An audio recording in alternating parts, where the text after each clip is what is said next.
الحمد لله نحمده ونستعينه ونستغفره ونعوذ بالله من شرور أنفسنا ومن سيئات أعمالنا من يهده الله فلا مضل له ومن يضلل فلا هادي له وأشهد أن لا إله إلا الله وحده لا شريك له وأشهد أن محمدا عبده ورسوله أرسله بالحق بشيرا ونذيرا يا أيها الذين آمنوا اتقوا الله حق تقاته ولا تموتن إلا وأنتم مسلمون يا أيها الناس اتقوا ربكم الذي خلقكم من نفس واحدة وخلق منها زوجها وبث منهما رجالا كثيرا ونساء واتقوا الله الذي تساءلون به والأرحام إن الله كان عليكم رقيبا يا أيها الذين آمنوا اتقوا الله وقولوا قولا سديدا يصلح لكم أعمالكم ويغفر لكم ذنوبكم ومن يطيع الله ورسوله فقد فاز فوزا عظيما أما بعد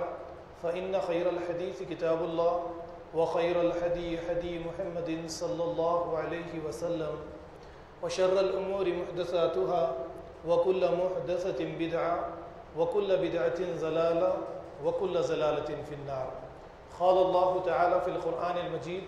فإذا قرأت القرآن فاستعذ بالله من الشيطان الرجيم أعوذ بالله السميع العليم من الشيطان الرجيم بسم الله الرحمن الرحيم والله أنبتكم من الأرض نباتا ثم يعيدكم فيها ويخرجكم إخراجا معزز حاضرین مسجد، پچھلے 2 خطبہ جمعہ سے میں نے آپ حضرات کے سامنے یعنی اللہ رب العالمین انسان کو مرنے کے بعد میں کس طرح سے پیدا کریں گے اسے موضوع بناتے ہوئے کچھ اہم باتیں قرآن کریم کی آیات کی روشنی میں اور احادیث کی روشنی میں آپ کے سامنے پیش کرنے کی کوشش کی۔ پچھلے خطبہ جمعہ کے موقع پر اور اس سے پہلے خطبہ جمعہ کے موقع پر میں نے آپ کے سامنے ایک بات خاص رکھی تھی کہ کووڈ کا مسئلہ چل رہا ہے اور انسانوں کی جان کا اب کوئی بھروسہ نہیں ہے، تو میں نے پچھلے یعنی اس سے پہلے والے جمعہ میں آپ کے سامنے اس بات پر کوشش کی تھی کہ زندگی کا ایک ایگزٹ پلان بنایا جائے کہ دنیا سے کس طریقے سے ہم باہر نکلیں، اس دنیا سے باہر نکلیں اور دوسری دنیا کی تیاری کریں۔ اس کے لیے میں نے بہت ساری باتیں آپ کے سامنے پیش کی کہ اس دنیا سے باہر نکلنے کا ایک پروگرام کس طریقے سے ہمیں ترتیب دینا چاہیے۔ پھر اس کے بعد میں پچھلے خطبہ جمعہ کے موقع پر میں نے کوشش کی تاکہ ہمارا ایمان آخرت پر مضبوط ہو جائے، اسے سمجھانے کے لیے میں نے قرآن کریم کی کئی آیات آپ کے سامنے رکھ کر یہ بتانے کی کوشش کی کہ اللہ رب العالمین اس زندگی کے بعد میں دوبارہ زندگی ہمیں دینے والے ہیں۔ آج کے اس دور میں زیادہ تر ہم مسلمان کہیں یا غیر مسلمین کہیں، جیسے عیسائی ہے، یہودی ہے، یا ہمارے اپنے ملک میں بسنے والے جسے ہم ہندو کے نام سے جانتے ہیں، یہ تمام کے تمام انسانوں کا یہ نظریہ بن چکا ہے کہ وہ سائنٹیفک دلائل سے باتوں کو ماننا چاہتے ہیں، اور جو بات سائنس کی طرف سے پروف نہیں ہوتا اسے رد کر دیا جاتا ہے۔ اسی لیے میں نے کوشش کی کہ قرآن کریم جو بھی دلائل آپ کے سامنے پیش کرتا ہے وہ سائنٹیفک بھی ہیں، انسان کی فطرت کے مطابق بھی ہیں، اور اللہ رب العالمین نے انسان کو جس کائنات میں پیدا کیا ہے، جس دنیا کے اندر بھیجا ہے، اس دنیا کے اندر ایک انسان مخلوق کے علاوہ جتنی مخلوق اللہ رب العالمین نے خلق کی ہے، پیدا کی ہے، ان تمام کے تمام مخلوقات کے ذریعے اللہ رب العالمین انسان کو روزانہ دکھاتے ہیں کہ دیکھو ہم نے فلانی چیز کو موت دی ہے، دوبارہ اسے زندگی دی ہے۔ تو نظام کائنات سے میں نے بہت ساری چیزیں دلائل کے طور پر آپ کے سامنے رکھی، جیسے مثال کے طور پر زمین کو آپ کے سامنے پیش کیا، جھاڑوں کو آپ کے سامنے پیش کیا، اور آخر میں نے سورہ قیامہ کی 2 آیات پر اپنی بات کا اختتام کیا، خاتمہ کیا، کہ جیسے اللہ رب العالمین نے انسان کے اس قول کو نقل کر کے فرمایا اَيَحْسَبُ الْإِنسَانُ أَن لَّن نَّجْمَعَ عِظَامَهُ، کہ انسان یہ خیال کرتا ہے کہ ہم اس کی ہڈیوں کو جمع نہیں کریں گے، اس کی ہڈیوں پر دوبارہ گوشت نہیں چڑھائیں گے۔ اللہ رب العالمین نے فرمایا ہاں ہاں بلا قادرین علی ان نسوی بنانا، ہاں ہاں ہم اس بات پر بھی قدرت رکھتے ہیں کہ انسان کی پور کو تک درست کر دیا جائے۔ یعنی اس سے مراد میں نے آپ کے سامنے جو باتیں رکھی، انسان کے ہاتھوں پر یہ جو نشانیاں، انگلیوں پر یہ جو نشانیاں ہیں، جسے ہم کبھی اپنا انگوٹھا کسی چیز پر اپنی شخصیت کے اظہار کے لیے لگاتے ہیں کسی خاص پیپرز پر، ٹھیک اللہ رب العالمین نے یہی بات فرمائی کہ ہم انسان کی پور کو تک کل قیامت کے دن یعنی درست کرنے والے۔ تو اس طرح سے میں نے پچھلے خطبہ جمعہ کے موقع پر بہت سارے دلائل قرآن کریم کی روشنی میں آپ کے سامنے پیش کیے، اور اس موقع پر ادھوری بات جو رہ چکی تھی وہ تھی سیلز کی، یعنی خلیات کی بات جو تھی، سیلز جو انسان کے جسم میں کروڑوں کی تعداد میں موجود رہتے ہیں، یہ بات بالکل ادھوری طور پر میں نے آپ کے سامنے رکھی، اور سرسری طور پر یہ باتیں مجھے آپ کے سامنے وقت کی کمی کی وجہ سے مجھے آپ کے سامنے رکھنی پڑی کہ انسان کے جسم میں کروڑوں کی تعداد میں خلیات یعنی سیلز موجود رہتے ہیں۔ اور پھر آپ اچھی طرح سے جانتے ہیں کہ جب یہ کرونا بیماری نکلی ہے تو پڑھا لکھا انسان یا ان پڑھ انسان بھی اب سیلز کے بارے میں، خلیات کے بارے میں کچھ نہ کچھ علم رکھتا ہے۔ تو اب اس بنا پر آپ اور میں یہ باتیں جانتے ہیں کہ ہر ایک انسان کے جسم میں لاکھوں کی تعداد میں خلیات کے اندر ہمارے زیروکس موجود رہتے ہیں، اور ان زیروکس سے دوبارہ انسان کو پیدا کیا جانا کوئی مشکل کام نہیں ہے۔ تو انسان کو جب قبر میں ڈال دیا جاتا ہے، اس کا جسم سڑ جاتا ہے، گل جاتا ہے، ختم ہو جاتا ہے، ریڑھ کی ہڈی کا آخری حصہ جو رائے کے دانے کے برابر بچتا ہے، ان بوسیدہ ہڈیوں میں بھی زندگی کے آثار خلیات کے اندر پائے جاتے ہیں۔ تو اس اللہ کے لیے یہ کام کوئی مشکل نہیں ہے کہ کسی انسان کو زمین میں ڈال دیا جائے، وہ سڑ جائے، گڑ جائے، تو خلیات کے ذریعے سے یا مرے ہوئے انسان یا جو کچھ اس کی جسم سے جو کچھ حصہ بچا ہے، اس سے دوبارہ زندہ کرنا اللہ کے لیے کوئی مشکل کام نہیں ہے۔ چلیے اب ان باتوں کو سمجھانے کے لیے پہلے میں آپ حضرات کو قرآن کریم کی چند آیات کی طرف لے کر آؤں گا، اور اس کے بعد میں آخرت کا جو عقیدہ ہے کہ ایک انسان مرنے والی زندگی پر ایمان اسے کس لیے رکھنا چاہیے، سوسائٹی کے لیے، ساری دنیا کے لیے، انسانیت کے لیے، پیار، محبت، عدل، انصاف، یہ ساری چیزوں کو باقی رکھنے کے لیے یہ عقیدہ ہمارے لیے کتنا ضروری ہے، اس پر بھی میں روشنی ڈالنے کی کوشش کروں گا۔ پچھلے خطبہ جمعہ کے موقع پر مجھے وقت نہیں ملا کہ یہ آیات آپ کے سامنے رکھی جائے، لیکن آج ان آیات کو آپ کے سامنے پیش کروں گا۔ سب سے پہلے میں آپ لوگوں کو بنی اسرائیل کی طرف لیے چلوں گا۔ بنی اسرائیل کے یہ واقعات میں کئی مرتبہ 6 دسمبر بابری مسجد کا جب مسئلہ اٹھاتا ہوں تو آپ کے سامنے پیش کرتا ہوں کہ کبھی تائتس نے آ کر بنی اسرائیل کو تباہ و تاراج کر دیا، کبھی دوسرے بادشاہ نے تباہ و تاراج کیا۔ اس موقع پر بنی اسرائیل کے لاکھوں افراد کو قتل عام کر دیا گیا، اور ان کی لاشیں اپنے مکانات کے چھتوں پر، مکانات میں، گلیوں میں، بازاروں میں، میدانوں میں، صحراؤں میں ان کی لاشیں ہی لاشیں پڑی ہوئی تھی۔ حضرت عزیر علیہ السلام، کسی نے دوسرے نبی کا بھی نام یہاں پر ذکر کیا ہے، لیکن حضرت عزیر علیہ السلام اپنے گدھے کے ساتھ توشہ لیے ہوئے ایک بستی سے گزر رہے تھے، اور انہوں نے لوگوں کی لاشوں کو دیکھا، کوئی گھر پر مرا پڑا ہے، مرد، عورتیں، بوڑھے، بچے، لاکھوں کی تعداد میں لوگ مرے ہوئے ہیں۔ تو انہوں نے اللہ سے کہا تھا، سورہ بقرہ اگر آپ دیکھیں گے اور آیت کا نمبر 259 ہے، جس میں اللہ نے فرمایا او کالذی مر علی قریۃ وہی خاویۃ علی عروشہا، یعنی وہ مرد جو گزر رہا تھا ایک بستی سے، اس نے دیکھا کہ اس بستی میں لاشیں ہی لاشیں، لوگ مرے پڑے ہوئے ہیں۔ اس نے اللہ رب العالمین سے کہا قال انا یحیی ہذہ اللہ بعد موتہا، اے اللہ اس موت کے بعد میں آپ ان مرے ہوئے لوگوں کو کس طریقے سے دوبارہ زندگی عطا کریں گے۔ اب آپ دیکھیے کہ حضرت عزیر علیہ السلام کا یہ کہنا تھا، اللہ تعالیٰ فرماتے ہیں فَأَمَاتَهُ اللَّهُ مِئَةَ عَامٍ، ہم نے حضرت عزیر علیہ السلام کو ان کے گدھے کے ساتھ 100 سال کے لیے مار دیا، ان کی روح قبض کر لی گئی وہیں پر۔ جب ان کی زبان سے مرے ہوئے لوگوں کو دیکھ کر یہ کلمہ نکلا، حضرت عزیر علیہ السلام کی روح ان کے گدھے کے ساتھ قبض کر لی گئی۔ 1 دن کے لیے، 1 مہینے کے لیے، 10 سال کے لیے، 20 سال کے لیے نہیں، بلکہ پورا 1 صدی، 100 سال کے لیے حضرت عزیر علیہ السلام کو مار دیا گیا۔ وہ زمین پر مر کر پڑے رہے، 100 سال گزر گئے، اور اس کے بعد میں اللہ تعالیٰ فرماتے ہیں ثم بعث، ہم نے حضرت عزیر کو زندگی دی، اور پھر سوال کیا قال کم لبثت، اے عزیر کتنے سال تم مر کر پڑے رہے، تمہیں اس بات کا اندازہ ہے تو ذرا بتاؤ۔ اب آپ ذرا غور کیجئے کہ ایک پیغمبر ہے، اب ہم اپنے ولیوں سے، اولیاء سے، بزرگان دین سے، شہداء کے بارے میں جو عقیدہ رکھتے ہیں اس عقیدے کو سامنے رکھ لیجئے، اور ایک پیغمبر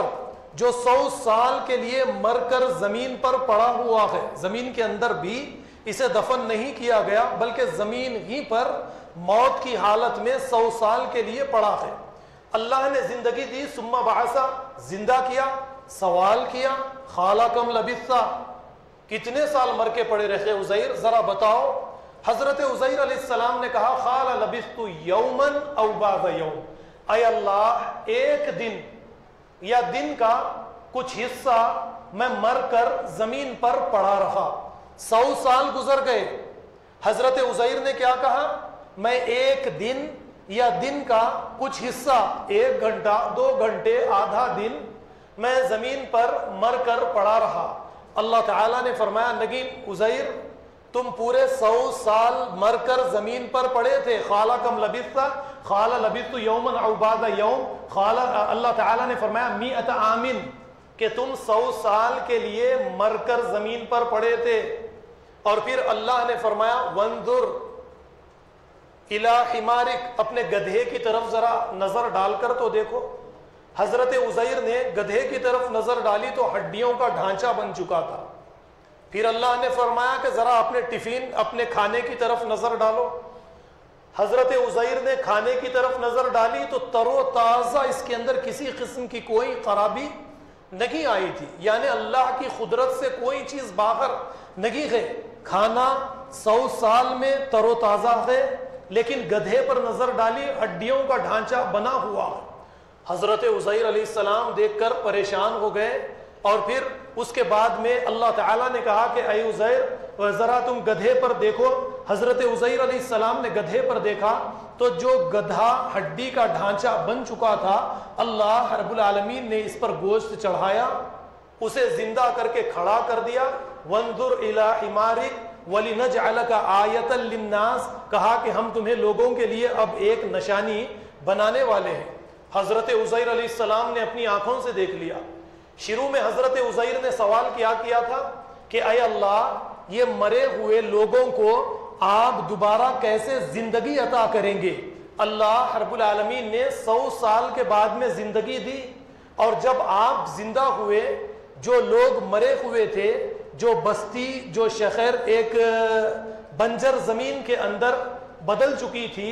وہی حضرت عزیر نے اسی بستی اور شہر کو دیکھا کہ یہاں پر لوگ آباد ہے، یہاں پر ایک ثقافت، ایک تمدن پھر سے آباد ہو چکا ہے، یہاں پر بڑے بہترین مکانات بن چکے ہیں، انسان زندگی اچھی طریقے سے گزار رہے ہیں، زندگی یہاں پر بحال ہو چکی ہے۔ اللہ نے فرمایا کہ دیکھو اے عزیر، اسی طریقے سے کل قیامت کے دن مرے ہوئے ہم تمام کے تمام انسانوں کو دوبارہ زندگی دینے والے ہیں۔ حضرت عزیر نے اس کو دیکھا اور کہا قال اعلم ان اللہ علی کل شیء قدیر، یقیناً میں یہ جانتا ہوں اچھی طرح سے کہ اللہ تعالی ہر چیز پر طاقت اور قدرت رکھنے والے ہیں۔ یہ ایک واقعہ آپ کو سورہ بقرہ کی آیت نمبر 259 میں آپ کو یہ واقعہ حضرت عزیر علیہ السلام کا ملے گا۔ اب اس کے بعد میں ٹھیک اسی طریقے سے آپ دیکھیے، اس کے نیچے والی آیت نمبر 260 ہے، سورہ بقرہ ہی میں آپ کو ملے گی۔ حضرت ابراہیم علیہ السلام اللہ رب العالمین سے سوال کرتے ہیں، ربی ارینی کیف تحیی الموتى، اے اللہ مجھے بتائیے کہ مرے ہوئے مردوں کو آپ دوبارہ کیسے زندگی دیں گے؟ اللہ نے ابراہیم سے کہا قال اولم تؤمن، ابراہیم کیا مجھ پر تمہیں بھروسہ نہیں ہے کہ میں مرے ہوئے تمام مردوں کو دوبارہ زندگی دینے والا ہوں؟ حضرت ابراہیم نے کہا قال بلا ولکن لیطمئن قلبی، اے اللہ یقین ہے، میں مطمئن ہوں، ایمان ہے، لیکن اطمینان قلب کے لیے میں آپ سے سوال کر رہا ہوں۔ اللہ نے کہا ٹھیک ہے، قال فخذ اربعۃ من الطیر، ایک کام کیجئے، 4 پرندوں کو لے لیجئے، ان کے ٹکڑے ٹکڑے کر دیجئے، 4 پہاڑوں کے اوپر آپ ان پرندوں کو رکھیے، اور اس کے بعد میں ان پرندوں کو آواز دیجئے، یہ پرندے دوبارہ زندہ ہو کر تمہاری طرف اڑتے ہوئے دوڑتے ہوئے تمہاری طرف آ جائیں گے۔ تو یہ دوسری آیت میں نے حیات ثانی کے لیے آپ کے سامنے پیش کی ہے۔ مسئلہ ایک، یعنی جب قرآن کریم کی آیات آئیں گی یا عقیدے سے متعلق کچھ باتیں آئیں گی تو عقیدے کی اصلاح میرے لیے بے حد ضروری ہے۔ تو اسی چیز کو مد نظر رکھتے ہوئے اب میں آپ کو خبر پرستی کی طرف اگر لے کر چلا جاؤں، یعنی ہم میں سے بعض مسلمانوں کا یہ عقیدہ ہے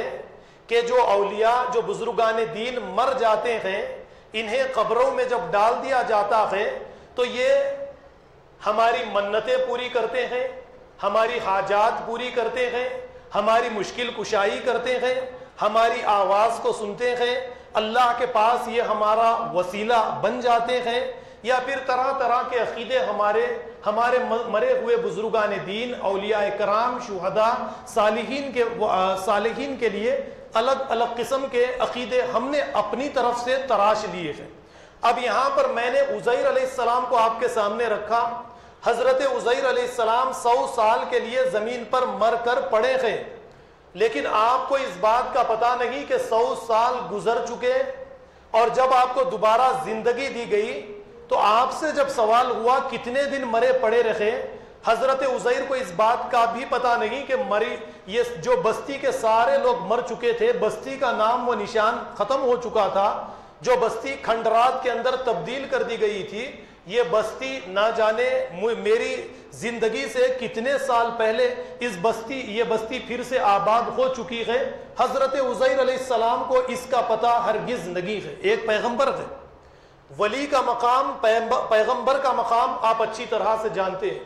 شہداء کا مقام، انبیاء کرام کا مقام، رسولوں کے مقام آپ اچھی طرح سے جانتے ہیں۔ فیصلہ آپ خود اپنی طرف سے کر لیجئے کہ مردے سنتے ہیں یا نہیں سنتے ہیں، آپ کی حاجت روائی، مشکل کشائی، فریاد درسی کرتے ہیں یا نہیں کرتے ہیں، آپ خود اس چیز کا اچھی طرح سے فیصلہ کر سکتے ہیں۔ حضرت عزیر علیہ السلام کو پتہ نہیں۔ اب اس کے بعد میں حضرت ابراہیم کی طرف میں آپ کو لے کر آیا۔ اب بڑا مسئلہ ہمارے سامنے آتا ہے تو بزرگان دین کا، اولیاء کرام کا، تو میں بار بار کہف والوں کا جب کبھی قصہ نکلتا ہے تو یہ سوال آپ کے سامنے دہراتا ہوں، پھر سے دہراؤں گا کہ بزرگان دین یا اولیاء کرام کہف والوں سے آج کے ہمارے اس دور کے بزرگان دین، اولیاء کرام، شہداء کرام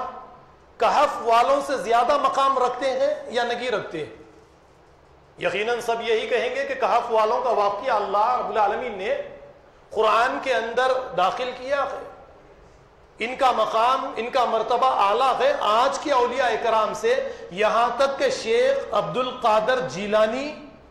یا چشتی کہیے، یا نام مجھے زیادہ تر یاد نہیں ہے، جو ہمارے پہاڑی میں یا پیلی درگاہ میں جو بزرگ ہمارے دفن گئے، ان کے بھی آپ نام لے لیجئے،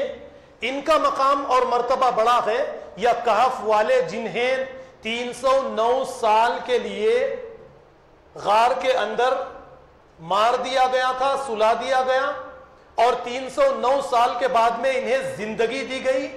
اور انہیں اس بات کا پتہ نہیں کہ ان کے مرنے کے بعد 300 سال گزر چکے، اور جب اللہ رب العالمین نے انہیں زندگی دی تو ان میں سے ایک نے یا کچھ نے اپنے دوستوں سے سوال کیا، قالوا کم لبثتم، کتنے سال مر کر پڑے رہے؟ اب کہف والوں نے کیا جواب دیا آپ کو پتا ہے؟ قالوا لبثنا یوما او بعض یوم، ایک دن یا دن کا کچھ حصہ ہم مر کر پڑے رہے۔ آپ ذرا غور کیجئے 309 سال گزر گئے کہف والوں کے لیے، جواب یہ دیا جا رہا ہے کہ دن کا ایک حصہ یا ایک دن ہم مر کر پڑے رہے۔ تو اب یہ 3 آیتیں رکھنے کے بعد میں اب آپ لوگوں کو، جیسا کہ شروع میں نے یہ بات کہی تھی کہ جیسے اللہ رب العالمین آخرت کے دن کو کہیں پر یوم الدین کے نام سے یاد کرتے ہیں، کہیں پر یوم الآخرہ کے نام سے یاد کرتے ہیں قرآن کریم میں، اور کہیں پر یوم الحساب کے نام سے یاد کرتے ہیں۔ تو آخرت کے دن پر اگر ہمارا پکا یقین رہے گا کہ اللہ رب العالمین ہمیں کل قیامت کے دن زندہ کریں گے، ہمارے اعمال کا حساب اور کتاب لیں گے، تو یہ ہماری اپنی زندگی کے اندر ایک بہت بڑی تبدیلی لے کر آئے گی۔ یعنی آخرت کے دن حساب و کتاب کا عقیدہ انسان کو نیک بناتا ہے، دوسروں کے حقوق ادا کرنے والا بناتا ہے، حقوق العباد کی طرف توجہ انسان کی مبذول کرواتا ہے۔ ایک سوسائٹی کے اندر پیار، محبت، یہ ساری چیزوں کو اگر کوئی چیز پیدا کرتی ہے تو وہ آخرت پر ایمان یہی عقیدہ پیدا کرتا ہے۔ اگر آپ دیکھیں گے کہ اس دنیا کے اندر یقیناً ہمارے ہندوستان کا بھی ایک قانون ہے، ایک انسان شریعت کے مطابق، اللہ کے قانون کے مطابق، اصول پرستی کے مطابق زندگی گزارتا ہے، کسی کا مال نہیں کھاتا، کسی کو دھوکہ نہیں دیتا، کسی سے جھوٹ نہیں کہتا، کسی کی غیبت نہیں کرتا، کسی کو اپنی شخصیت سے تکلیف نہیں پہنچاتا، اور اس کے بدلے میں یہ ہوتا ہے کہ وہ دنیا کے اندر پیچھے سے پیچھے چلا جاتا ہے۔ اور ایک شخص ہے کہ وہ ہندوستان کا ایک قانون تو ہے، لیکن اس نے اپنی تدبیروں کے ذریعے سے اس قانون سے چھٹکارے کی ترکیبیں بنا کر یہ قانون سے چھٹکارا حاصل کر لیتا، اور دن بدن مالدار بنتا چلا جاتا ہے، دوسروں کے حقوق کھا لیتا ہے، مالدار پر مالدار بنتے بنتے اس کا نام، اس کی شہرت، اس کو دنیا پہچاننے لگتی ہے، سارا ہندوستان اسے پہچانتا ہے، یا بڑے بڑے اعلیٰ عہدے داروں سے یا سیاستدانوں سے اس کے رسوخات ہے، اس کے تعلقات ہے۔ اب اس بنا پر آپ کہیے کہ کیا فائدہ ہوا؟ ایک انسان اصول پرستی کے مطابق زندگی گزارتا ہے، دنیا میں یہ پیچھے سے پیچھے چلا جاتا ہے۔ ایک انسان بے اصولی کی زندگی گزارتا ہے، تدبیروں اور ترکیبوں کے ذریعے اس دنیا کے اندر امیر سے امیر، عزت سے عزت حاصل کر لیتا ہے۔ اب پھر اس دنیا میں رہنے کے بعد میں نیک لوگوں کو کیا حاصل ہوگا؟ آپ بتائیے، اگر اس طریقے کی دنیا رہی تو۔ اب پھر اس کے بعد میں اگر آخرت کا عقیدہ انسان کے سامنے نہ رکھے، یعنی کسی مرد کے سامنے، کسی عورت کے سامنے آخرت کا اگر عقیدہ نہ رکھے، تو کوئی اس دنیا کے اندر اچھائی ہرگز نہیں کرے گا۔ کہیں پر پیار و محبت، اولاد کے حقوق، والدین کے حقوق، پڑوسیوں کے حقوق، یہ ساری چیزوں کو آپ بھول جائیے۔ سوسائٹی جو ہے یہ ایک جانور نما سوسائٹی آپ کو نظر آئے گی کہ ہر ایک انسان دوسرے انسان کے خون کا پیاسا رہے گا۔ جس طریقے سے جنگل کا راج ہوتا ہے کہ ایک جانور دوسرے جانور کو مار کر کھا لیتا ہے، ٹھیک اسی طریقے کی سوسائٹی ہماری سوسائٹی یعنی جنگل کی سوسائٹی کے اندر تبدیل ہو جائے گی۔ تو اب اس کے لیے یہ ضروری ہے کہ آخرت پر ایمان، آخرت پر یقین، جو لوگ اس دنیا کے اندر اصول پرستی کے باوجود، اللہ پر ایمان کے باوجود، ایمانداری کے باوجود اس دنیا کے اندر پیچھے چلے جائیں، اس دنیا کے اندر ان کا کوئی نام مقام نہ رکھے، لیکن وہ اس امید میں کہ کل قیامت کے دن یوم الحساب ہوگا، یوم الدین، اللہ کے سامنے سارے کے سارے کھڑے کیے جائیں گے، وہ اپنی اصول پرستی سے کوئی کمپرومائز نہیں کرتا ہے، وہ اسی اصول پرستی کے مطابق زندگی گزارتا ہے۔ اور جو اس اصول پرستی کے مطابق زندگی نہیں گزارتا اس دنیا کے اندر، لین دین معاملت داری کے موقع پر وہ یہ سمجھتا ہے کہ دنیا کے اندر جو کرنا ہے، جس طریقے سے کرنا ہے کر لو۔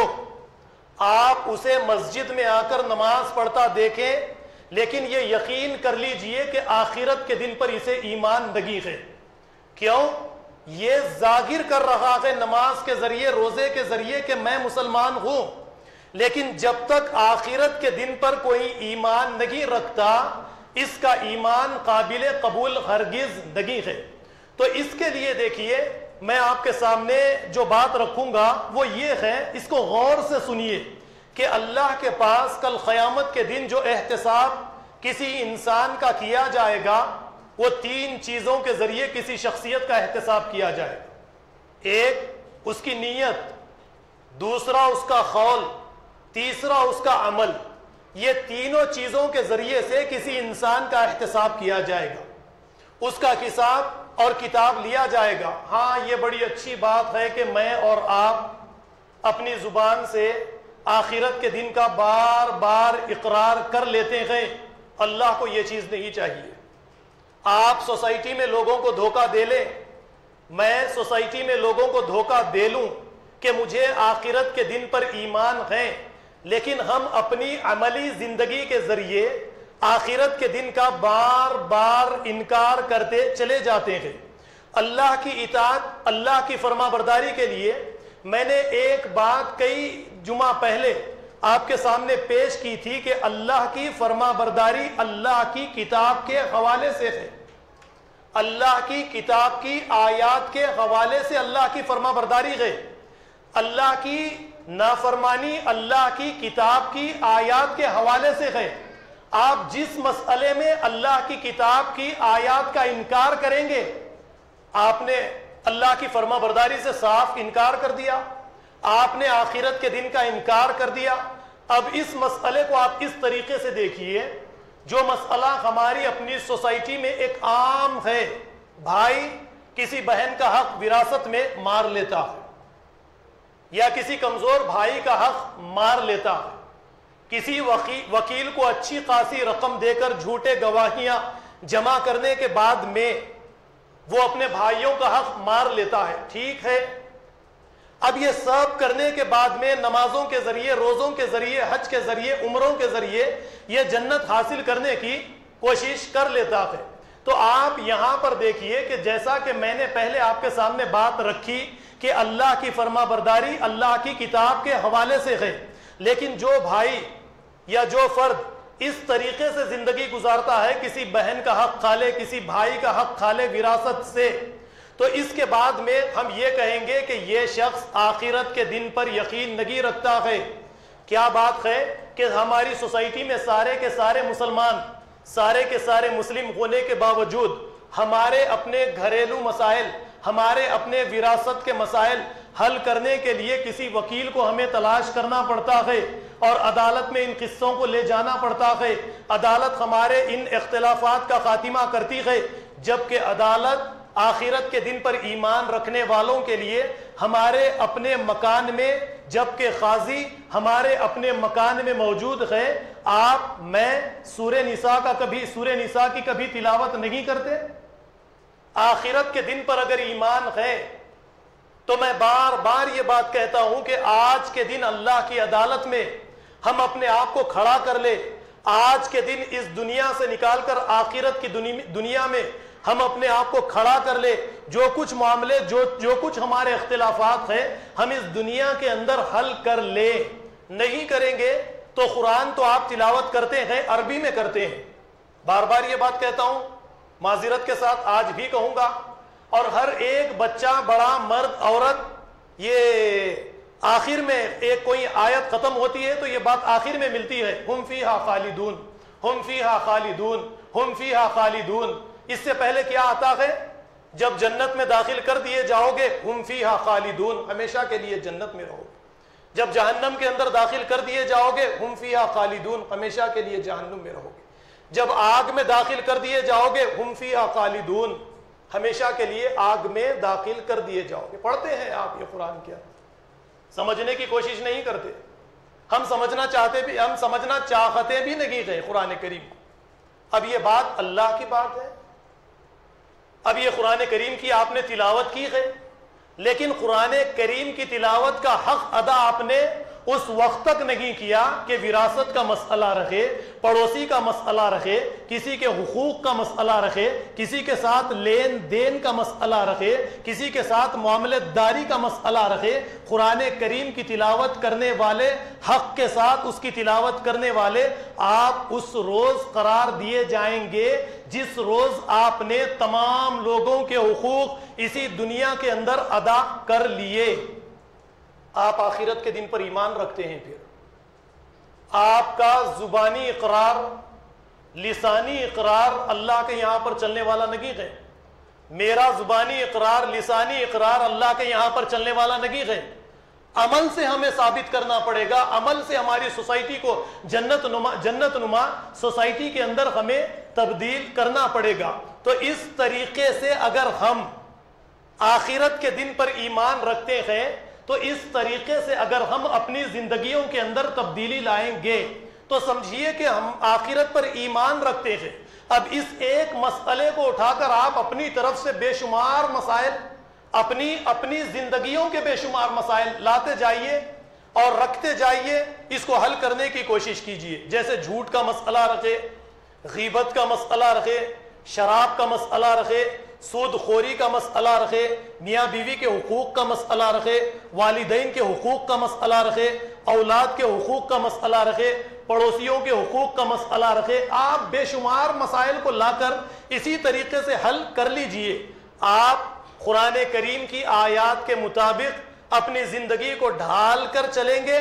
تو آپ آخرت کے دن پر ایمان رکھتے ہیں۔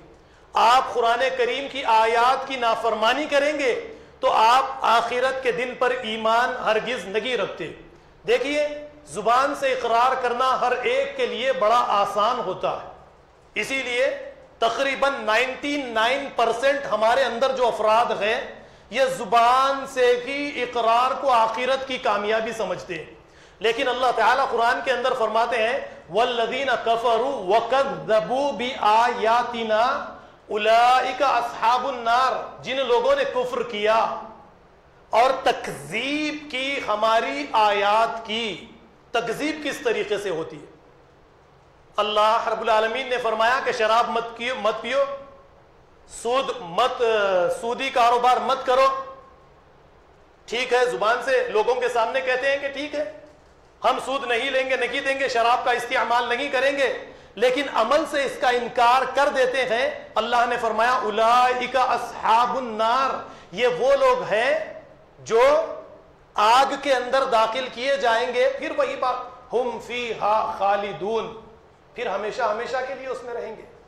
نکالے نہیں جائیں گے۔ تو شاید میرے اپنے اندازے کے مطابق یہ آگ والوں کو پہلے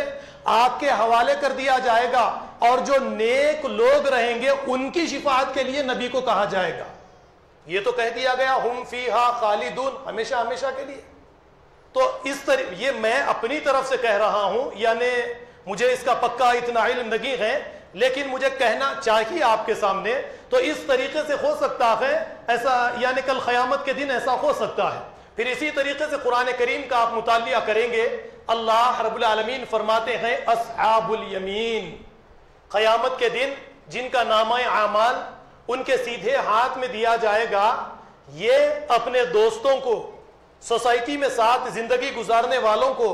جہنم میں دیکھ کر سوال کریں گے ما سلککم فی سقر، کیا ہوا تم جہنم میں کیوں چلے گئے؟ تو وہ آخری بات، یعنی میں پہلے والی باتوں کو ہٹا کر آخری والی بات کو آپ کے سامنے پیش کروں، وہ یہی کہیں گے وَكُنَّا نُكَذِّبُ بِيَوْمِ الدِّينِ، ہم قیامت کے دن کا اپنے عمل سے انکار کرتے تھے، اقرار سے نہیں، زبان سے نہیں، ہم قیامت کے دن کا اپنے عمل سے انکار کرتے تھے۔ تو اب آپ ذرا دیکھیے کہ قرآن کریم یا پھر نبی کریم صلی اللہ علیہ وسلم اس زندگی کے بارے میں یہ کہتے ہیں کہ دنیا کی زندگی ایک امتحان کی زندگی ہے، ہم اس کو اچھی طریقے سے جانتے ہیں۔ اب اس امتحان کی زندگی کے بارے میں آپ اپنے اوپر لے کر تو ذرا دیکھیے کہ میرے اپنے بچوں کا اگر امتحان ہو، یا آپ کے مکان میں آپ کے بچوں کا اگر امتحان ہو، تو آپ بار بار اپنے بچوں کی توجہ امتحان کی جانب مبذول کرواتے ہیں یا نہیں کرواتے؟ بیٹا امتحان ہے، مطلب کیا ہے کہ بیٹا کھیل کود، لاپرواہی، دوست احباب، لیپ ٹاپ، انٹرنیٹ، ٹی وی، یہ ساری چیزوں سے کٹنے کا وقت ہے اور زیادہ سے زیادہ پڑھائی کی طرف توجہ دی جائے۔ بار بار والدین دروازہ کھٹکھٹائیں گے، بیٹا امتحان قریب ہے، بچہ گھر میں داخل ہو، بیٹا امتحان قریب ہے۔ اس کا مطلب کیا ہے؟ بچہ لاپرواہی کرے نہیں۔ تو آپ دیکھیے ہماری یہ دنیا کی جو زندگی ہے اس کی مدت بڑی قلیل ہے اور ہم اس امتحان والی زندگی میں بھیجے گئے۔ اب اس کے بعد میں دوست و احباب، روزانہ کی دعوتیں، روزانہ کی مصروفیات، لاپرواہی والی زندگی، کیا اس طریقے کی زندگی ایک امتحان والی دنیا کے اندر، جس دنیا کے اندر چھوٹے سے وقفے میں ہی ہمیں یہ زندگی دے کر اس آخرت کی زندگی کی تکمیل کے لیے، ہمیں یہاں پر بنانے کے لیے، اپنی شخصیت کی تشکیل دینے کے لیے، اپنی شخصیت کی تعمیر کرنے کے لیے ایک چھوٹا سا وقفہ دیا گیا۔ اس امتحان والی زندگی، امتحان قریب ہے اور ہم لاپرواہی کے ساتھ گزارے؟ ایسا ہو سکتا ہے؟ پھر ہم اپنی مصروفیات، اپنی زندگیوں پر نظر ڈالیں، ہے یا نہیں ہے لاپرواہی؟ تو امتحان جب ہمارا چل رہا ہے، اس امتحان میں ہمارا ہدف کوئی، ہمارا جنت اگر ہدف نہیں ہے تو کردار کو ہم آسانی سے پکڑ سکتے ہیں کہ جب جنت ہمارا ہدف نہیں ہے تو دو ہی چیزیں، یا تو جنت ہے یا تو جہنم ہے۔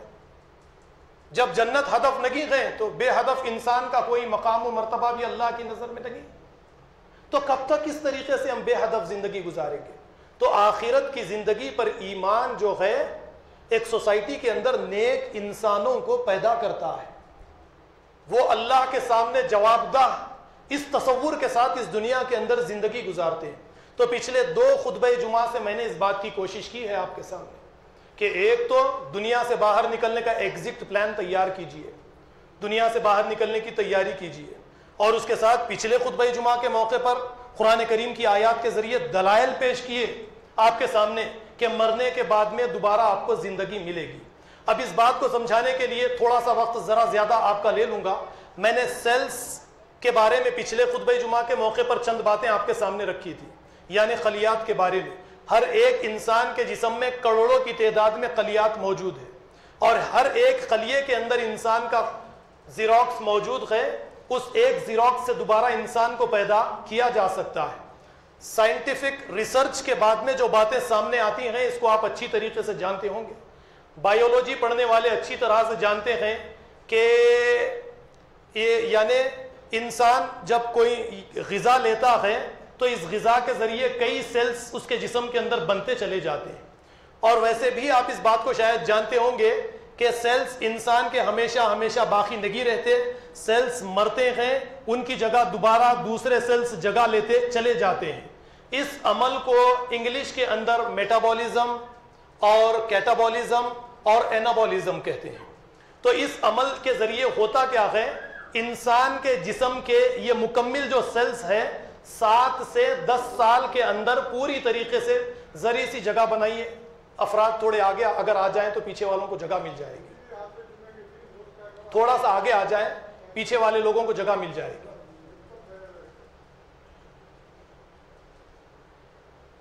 تو اس بات کو ذرا سا آپ توجہ سے سن لیجئے کہ ہر 7 سے 10 سال کے اندر، ہر 7 سے 10 سال کے اندر ہر ایک انسان کا پورا جسم ختم ہو جاتا ہے، مر جاتا ہے۔ آپ کے یہ ہاتھ اگر ہے تو یہ ہاتھ، پیر، جسم، چہرہ باقی نہیں رہتا، یعنی 10 سال میں انسان کو موت آتی ہے، دوبارہ اسے نیا جسم دیا جاتا ہے۔ ایک انسان اگر 50 سال کا ہے تو وہ 5 مرتبہ مر جاتا ہے۔ آپ کو یقین نہیں ہے تو آپ اپنی بچپن کی تصویریں دیکھ لیجئے، جوانی کی تصویر دیکھیے، بڑھاپے کی تصویر دیکھیے، کیا ہو بہو ویسی ہی آپ کو نظر آتی ہے؟ نہیں آتی ہے۔ یعنی انسان ہر 10 سال میں مکمل طور پر مر جاتا ہے اور 10 سال کے بعد میں نئے طور پہ اسے زندگی دی جاتی ہے۔ یعنی 4 مرتبہ میں اس دنیا کے اندر مر چکا، لیکن اس کے باوجود میرے اندر آج بھی جو چیز باقی ہے، یعنی جس چیز کے ذریعے انسان کا حساب و کتاب لیا جائے گا، وہ ہے میں، انا جسے ہم کہتے ہیں وہ ہے میں. ہر انسان کے اندر ایک میں ہے جو کبھی ختم نہیں ہوتی. تو انسان اس دنیا کے اندر 5 بار مرے، 6 مرتبہ مرے، 7 مرتبہ مرے، لیکن اس کے باوجود بھی وہ ایک حساب و کتاب کے لیے، یا اگر کسی سے 10 سال 20 سال پہلے اس نے معاہدہ کیا ہے تو اس معاہدے پر وہ برقرار رہتا ہے. 50 سال پہلے کسی سے معاہدہ کیا ہے تو اس معاہدے پر وہ کیا برقرار رہتا ہے. ٹھیک اسی طریقے سے اس زندگی کے بعد میں اللہ اگر اسے موت دے دیں گے اور دوبارہ زندہ کریں گے تو یہ انسان کی میں نہیں مرتی، اسے دوبارہ زندگی دی جائے گی، اس سے حساب و کتاب لیا جائے گا. وقت مجھے اجازت نہیں دیتا کہ زیادہ باتیں اس مسئلے میں آپ کے سامنے رکھی جائیں تاکہ مزید اس مسئلے کو کھول کر سائنٹیفک دلائل کے ذریعے آپ کے سامنے اسے سمجھانے کی کوشش کی جائے. پھر کسی وقت میں ان باتوں کو آپ کے سامنے رکھوں گا کہ کس طریقے سے یعنی انسان ایک دنیا سے دوسری دنیا کے اندر صرف منتقل ہوتا ہے، وہ مرنے کے لیے پیدا نہیں کیا گیا. بس اس کے بعد میں میری آپ لوگوں سے یہی گزارش کہ اپنے اعمال کو درست کرنے کی کوشش کیجئے، قرآن اور صحیح احادیث کے مطابق اپنے اعمال کو بنانے کی کوشش کیجئے، کیونکہ ہر ایک انسان کل قیامت کے دن اللہ کی بارگاہ میں، اللہ کی عدالت میں جواب دہ ہے. اس اللہ کی بارگاہ میں حساب و کتاب کا تصور انسان کے اندر، جیسے قرآن کہتا ہے وجلت قلوبہم، ان کے دلوں کو تڑپا دے، ان کی شخصیتوں کو تبدیل کر دے. یہ کیفیت خطبہ جمعہ کے بعد میں یا اسی طریقے سے اجتماعات کے ذریعے ہمارے اپنے اندر پیدا ہونی چاہیے. وآخر دعوانا الحمدللہ رب العالمین.